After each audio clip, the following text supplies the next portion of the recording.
दर्शकों, बंगाल से लौटते ही योगी कहते हैं कि सनातन भारत की चेतना में बसता है। जिन्होंने सनातन को मिटाने का प्रयास किया, आज वे स्वयं मिट्टी में मिल चुके हैं। जिन्होंने सनातन को मिटाने का प्रयास किया, आज वे स्वयं मिट्टी में मिल चुके हैं। आज उन आक्रांतों का नाम कोई लेने वाला नहीं, लेकिन क्या सनातन की रफ्तार बंगाल में चल पड़ी है? सड़कों पर जय श्री राम के नारे हैं और गले में योगी का भगवा पट्टा पहनाना सब कुछ यूपी जैसा मॉडल बनता जा रहा है।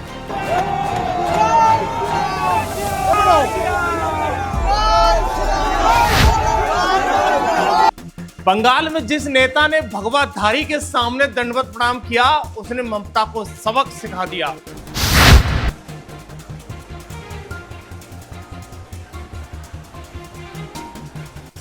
योगी ने बंगाल में ऐसा माहौल बनाया कि शुभेंदु अधिकारी बंगाल की कमान संभाल रहे हैं।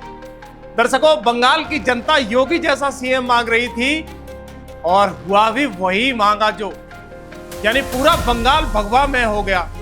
बाबा ने कहा था कि आने वाले दिनों में डबल इंजन की सरकार टीएमसी के गुंडों का वही यूपी की तर्ज पर इलाज करेगी जैसे माफियाओं का किया है।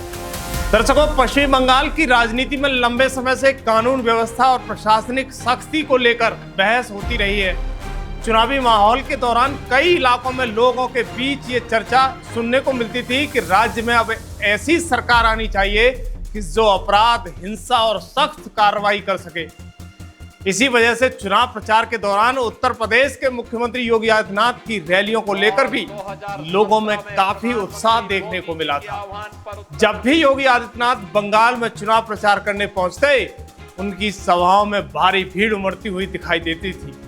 कई समर्थक उनके पोस्टर, नारों को हाथ में साथ लेकर रैलियों में शामिल होते थे। लोगों के बीच सख्त प्रशासन और कड़े फैसलों को लेकर चर्चाएं लगातार होती रहीं। राजनीतिक माहौल ऐसा बन गया कि बंगाल की जनता बदलाव और मजबूत कानून व्यवस्था को लेकर खुलकर अपनी राय रखने लगी, क्योंकि चुनाव के दौरान कई जगहों पर लोगों ने यह भी कहा कि बंगाल में अब अपराध, कटमनी और राजनीतिक हिंसा पर रोक लगनी चाहिए। क्योंकि सोशल मीडिया और जनसभाओं में लगातार ऐसी बातें सामने आती रहीं कि राज्य में प्रशासनिक सुधार और तेज कार्रवाई की जरूरत है।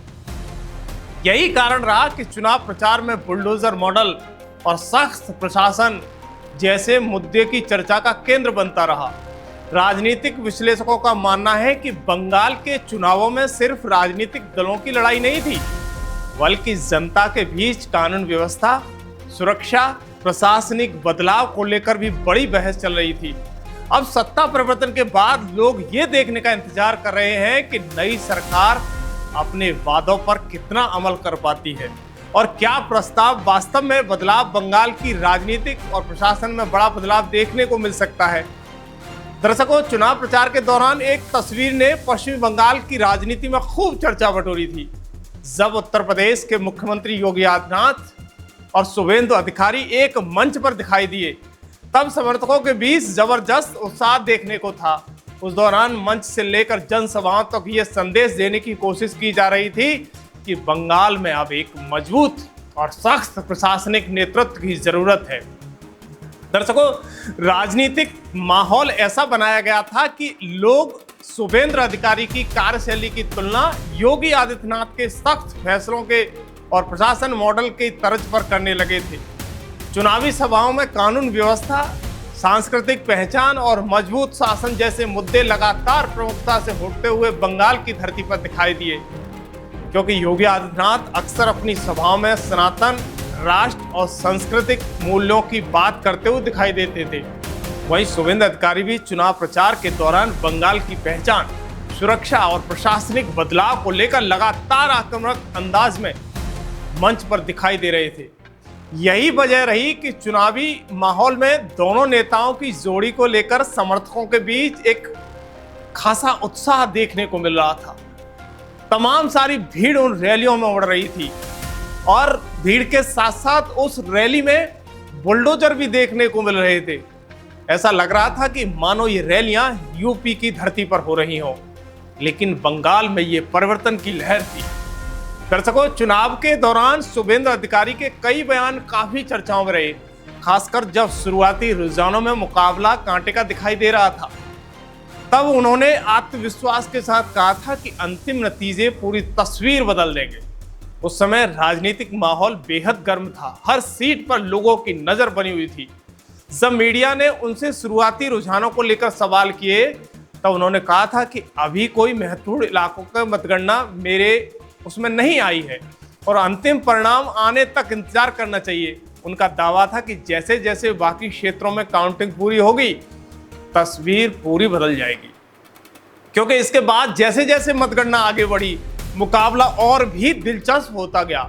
आखिर शुभेंद्र अधिकारी ने ममता बनर्जी के खिलाफ बड़ी बढ़त हासिल करते हुए राजनीतिक हलकों में बड़ा संदेश दे दिया। इस जीत को बंगाल की राजनीति के सबसे चर्चित मुकाबलों में से एक माना गया और इसके बाद राज्य की सियासत में नया मोड़ देखने को मिला कि जब ममता बनर्जी को शुभेंद्र अधिकारी ने 15,000 वोटों से हरा दिया। दर्शकों, ये पहला मौका नहीं है जब शुभेंद्र अधिकारी ने ममता बनर्जी को पहली बार हराया हो। इससे पहले भी जो विधानसभा चुनाव हुए थे, उस दौरान भी ममता बनर्जी को शुभेंद्र अधिकारी ने कड़ी टक्कर देते हुए हराया था। दरअसल चुनावी नतीजों के बाद पश्चिमी बंगाल के कई इलाकों में तनाव और राजनीतिक टकराव की खबरें भी सामने आती थी। अलग अलग जगहों पर हिंसा थी, प्रदर्शन और तोड़फोड़ की घटनाओं को लेकर माहौल काफी गरमाया हुआ था। राजनीतिक दल एक दूसरे पर माहौल खराब करने के आरोप लगाते हुए दिखाई दिए और सोशल मीडिया पर भी लगातार बहस छिड़ी हुई थी। उस दौरान कई वीडियो और तस्वीरें वायरल हो रही थी, जिनमें राजनीतिक कार्यकर्ताओं के बीच झड़पें देखने को मिल रही थी।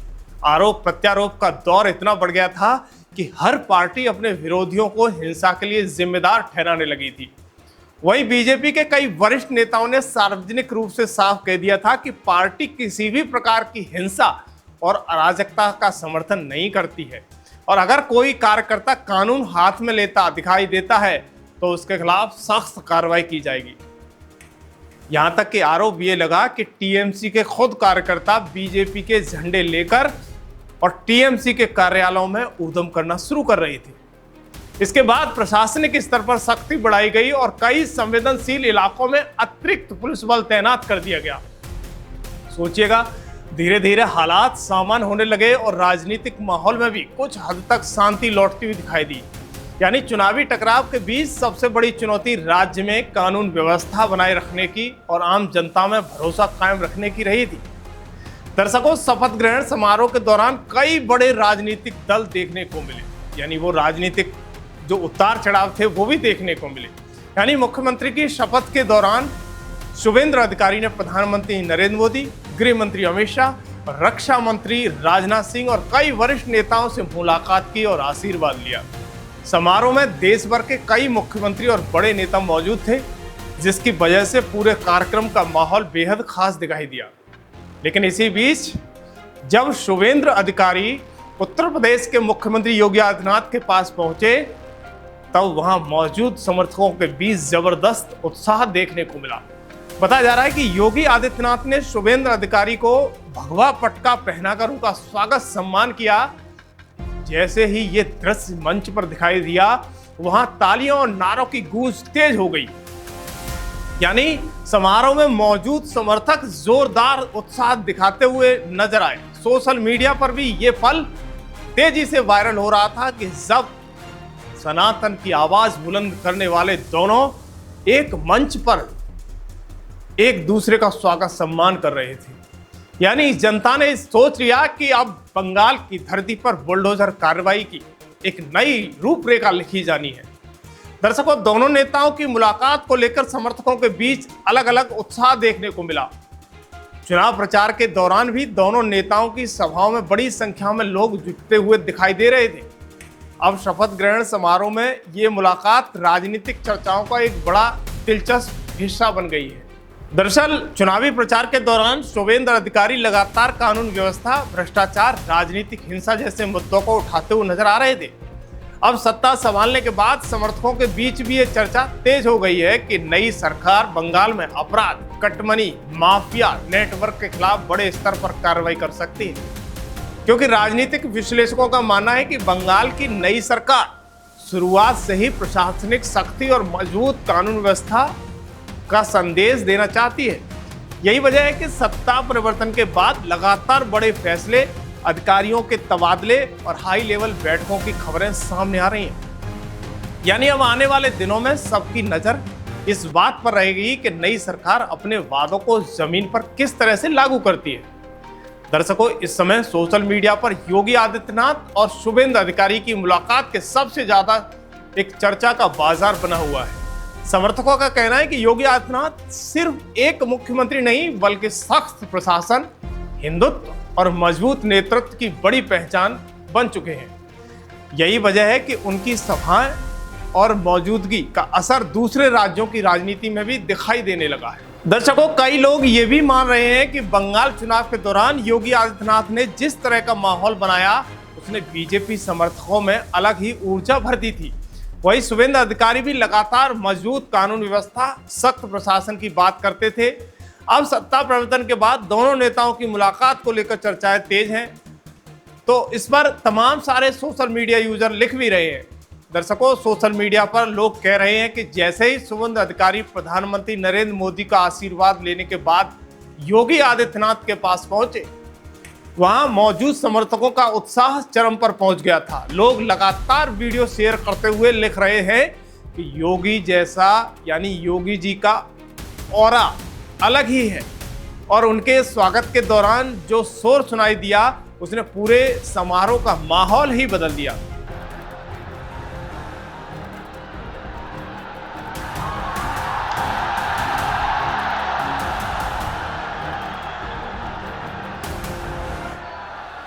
यानी कई यूजर इसे शपथ ग्रहण समारोह का सबसे यादगार पल बताते हैं। लोगों का कहना है कि जब योगी आदित्यनाथ ने शुभेंद्र अधिकारी का भगवा गमछा पहनाया, उसी समय वहां मौजूद हजारों समर्थकों ने जोरदार नारेबाजी की। तालियों की गूंज से पूरा समारोह गूंज उठा। यानी सोशल मीडिया पर लगे इस बंगाल की नई राजनीतिक तस्वीर ने ये बता दिया है कि बंगाल की राजनीति में क्या कुछ होने वाला है। दर्शकों, शपथ ग्रहण समारोह के दौरान जो माहौल देखने को मिला उसे लेकर सोशल मीडिया पर भी लगातार चर्चाएं तेज हो रही हैं। समर्थकों का कहना है कि योगी आदित्यनाथ और शुभेंद्र अधिकारी की मुलाकात के दौरान जो उत्साह दिखाई दिया उसने पूरे कार्यक्रम को अलग पहचान दी है। कई लोग इसे मजबूत नेतृत्व और सख्त प्रशासन की राजनीति से जोड़कर देख रहे हैं। वहीं राजनीतिक बहस के बीच एक बार फिर देश की पुरानी राजनीतिक वैचारिक टकराव और अलग अलग दलों की राजनीतियों की चर्चा तेज होती चली जा रही है। यानी सोशल मीडिया पर लोग अपनी अपनी राजनीति की सोच के हिसाब से प्रतिक्रियाएं दे रहे हैं। कोई इसे राष्ट्रवाद और सांस्कृतिक राजनीति की ताकत बता रहा है, तो कोई इसे बदलाव राजनीतिक माहौल का संकेत मान रहा है। समर्थकों का कहना है कि आज देश की राजनीति में जनता मजबूत नेतृत्व, स्पष्ट फैसले और कानून व्यवस्था जैसे मुद्दों को ज्यादा महत्व दे रही है। यही वजह है कि बड़े नेताओं की हर तस्वीर और हर मंच और हर राजनीतिक संदेश का लोगों की नज़र अलग अलग तरीके से बनी हुई है। दर्शकों, देश की राजनीति में लंबे समय तक अलग अलग दलों का प्रभाव रहा है और समय के साथ कई क्षेत्रीय पार्टियां भी उभर कर सामने आई हैं। हर दल ने अपनी अपनी सामाजिक राजनीतिक रणनीति के आधार पर जनता के बीच पकड़ बनाने की कोशिश की है, लेकिन अब राजनीतिक माहौल तेजी से बदलता हुआ दिखाई दे रहा है। सोशल मीडिया पर लोग लगातार लिख रहे हैं कि अब जनता जाति क्षेत्र से आगे बढ़कर मजबूत नेतृत्व, राष्ट्रवाद, कानून व्यवस्था और सांस्कृतिक मुद्दों पर खुलकर राय दे रही है। खासकर बंगाल के चुनावी परिणाम और इसके बाद बने राजनीतिक माहौल को लेकर समर्थकों के बीच काफी उत्साह देखने को मिल रहा है। कई लोग ये भी कह रहे हैं कि अब देश में सनातन, सुरक्षा और सख्त प्रशासन जैसे मुद्दे राजनीति के केंद्र में आ चुके हैं। यानी बंगाल में हुआ हालिया बदलाव भी समर्थक इसी बदलते हुए राजनीतिक माहौल से जोड़कर देख रहे हैं। कोई कुछ भी कहे, लेकिन योगी आदित्यनाथ हिंदुत्व का एक बड़ा ब्रांड बन चुके हैं। इस तरह सोशल मीडिया पर लिखने वालों की एक लंबी कतार लग चुकी है। ये शोर इस बात की तस्दीक दे रहा है कि बाबा का ये गमछा बुलडोजर की चाबी है। यानी सीएम शुभेंद्र अधिकारी को अपना सिस्टम तैयार करने में बुलडोजर की जरूरत यकीनन पड़ेगी, वरना सब भालो आची। इस तरह के सोशल मीडिया पर लोग लिखना शुरू कर चुके हैं। वो सोच रहे हैं कि बंगाल की धरती पर उत्तर प्रदेश की जो कार्रवाई है, जो बुलडोजर नीति है, वो वहां लागू हो, जिससे वहां के जिस तरीके का वहां जो आतंकवाद कैसा साया था, जो गुंडागर्दी थी, माफिया थे, उनको ठीक किया जा सके। दर्शकों, बड़ी बात यह है कि बंगाल सरकार ने बांग्लादेश सीमा पर बाड़ लगाने के लिए बीएसएफ को जमीन हस्तांतरित करने की मंजूरी दे दी है। यानी कल से ही ये काम चालू हो रहा है और अधिकारियों को 45 दिन के भीतर इसे पूरे करने का कड़ा निर्देश दिया गया है। यानी मुख्यमंत्री शुभेंदु अधिकारी जी ने पहले ही कैबिनेट बैठक के बाद ये धमाकेदार फैसला लिया है और तकरीबन ये 575 के समथिंग जो बाढ़ फिनिशिंग होनी है उसका एक निर्णायक फैसला लिया गया है, क्योंकि इस फिनिशिंग से घुसपैठियों पर रोक लगेगी और जो लोग यहाँ आकर आतंक बढ़ाते थे, मारपीट करते थे, तमाम सारी घटनाओं को अंजाम देते थे और फिर वो रफू चक्कर हो जाते थे, इन घटनाओं पर भी अंकुश लगेगा। दरअसल बंगाल में पहली कैबिनेट बैठक में 6 बड़े फैसले लिए गए हैं। दर्शकों, पहला, बीएसएफ को फेसिंग करने के लिए भूमि हस्तांतरण करने का काम आज से शुरू किया जाएगा, यानी 45 दिन के अंदर ये काम पूरा कर लिया जाएगा। दूसरा, पश्चिमी बंगाल में आयुष्मान भारत योजना लागू की जाएगी, जो ममता बनर्जी की सरकार ने राज्य में इसे लागू नहीं करने दिया था, बल्कि इसकी जगह दूसरी योजना स्वास्थ्य साथी चलाई गई थी। वहीं तीसरा, विश्वकर्मा योजना भी लागू की जाएगी, यानी उज्ज्वला योजना लागू की जा रही है। वहीं चौथा, जो भर्ती प्रक्रिया ठप पड़ी थी उसे फिर से बहाल करने की प्रक्रिया शुरू होगी और सरकारी नौकरी में 5 साल का रिलैक्सेशन दिया जाएगा। पांचवा, जनगणना का आदेश जिसे बंगाल में स्थगित कर दिया गया था, आज से लागू कर दिया गया है। छठवां, वर्तमान सरकार की योजना बंद नहीं की जाएगी। दर्शकों, अब सवाल सिर्फ सत्ता परिवर्तन का नहीं है, सवाल उस बंगाल का है जहां सालों तक हिंसा, कटमनी और डर का माहौल चर्चाओं में रहा था। समर्थकों का कहना है कि जिस तरह कभी उत्तर प्रदेश में माफियाओं का बोलबाला हुआ करता था, शाम ढलते ही लोग निकलने से डरते थे, उसी तरह अब बंगाल में भी सख्त कानून व्यवस्था की मांग तेज हो चुकी है। लोग सोशल मीडिया पर लिख रहे हैं कि 2017 के बाद यूपी में जिस तरह बड़े स्तर पर अपराध और माफिया नेटवर्क पर कार्रवाई हुई है, अब वैसी ही उम्मीद बंगाल से भी की जा रही है, खासकर उन घटनाओं को लेकर जिनकी चर्चा पूरे देश में हुई है, चाहे वो आरजीकल हॉस्पिटल केस हो या संदेश खाली मामला हो या फिर मुर्शिदाबाद जैसे इलाकों में हिंसा और तनाव की खबरें हों। समर्थकों का कहना है कि अब हर पीड़ित को न्याय और हर अपराधी को सजा मिलनी चाहिए। अब देखने वाली बात यही होगी कि क्या बंगाल में भी कानून व्यवस्था को लेकर वैसा ही बड़ा बदलाव देखने को मिलेगा जैसे लोग उम्मीद कर रहे हैं। क्या नई सरकार अपराध, घुसपैठ और राजनीतिक हिंसा पर पूरी तरह लगाम लगा पाएगी और क्या बंगाल की जनता अब डर और दहशत की राजनीति से बाहर निकल पाएगी? आपकी राय क्या है? क्या बंगाल अब सख्त प्रशासन का नया दौर शुरू करने वाला है? कमेंट में हमें जरूर बताइएगा और ऐसी ही बड़ी राजनीतिक खबरें, ग्राउंड रिपोर्ट और हर अपडेट के लिए चैनल को सब्सक्राइब करना ना भूलिएगा, क्योंकि बंगाल की राजनीति में अभी बहुत कुछ बाकी है। धन्यवाद।